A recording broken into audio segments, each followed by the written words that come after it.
Hi everyone, welcome to Cola Teaches Math. So today we're going to talk about finding the volume of a region using cross sections, specifically triangles and semicircles. All right, so check out this question right here. I say find the volume of the solid using isosceles right triangles perpendicular to the x-axis. So remember, for cross sections, it's nice and easy because all we're going to do is integrate the area of the shape. And then if we're perpendicular to the x-axis, it's dx. If we're perpendicular to the y-axis, it's dy. So we have isosceles right triangles perpendicular to the x-axis. So they're laying on the region right here in green, like this. So what we're going to be doing is we're going to be integrating the area of isosceles right triangle, 1/2 base squared dx. And this, which I'm going to highlight right here in purple, this is the base of the triangle. And it's kind of coming out of my screen and I can't draw 3D. So just trust me, that's the base. And you're like stacking the triangles along this region and the base is lying on this region.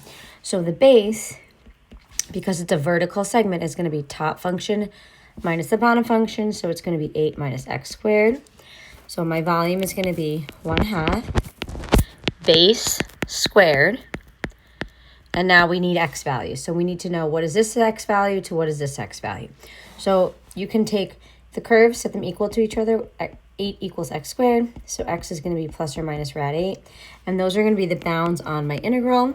And then you can either integrate this by hand or in your calculator depending on your teacher. All right, let's do this one. So same exact base. But now we're going to use semicircles perpendicular to the y-axis. So right away, volume is going to be the integral, the area of the shape, in this case dy, because we're perpendicular to the y-axis. So volume is going to be, and like some teachers teach it differently than I'm going to. They teach you pi over 8 r squared for semicircles. I like to teach it, first of all, yeah, no, I spelled it right. I like to teach it like this. So I like to tell my kids, okay, volume is the integral of pi r squared divided by 2. And we need to find what r is. And now the semicircles are lying on the region. This is the diameter. Okay, so the diameter is top minus bottom, which means the radius is 1/2 that. So you can write it as 8 minus x squared over 2. So we're going to replace this pink r with this info right here. So now we're going to have, check this out. I like to bring pi over 2 in front. My radius, so 8 minus x squared over 2 squared, because that's the formula.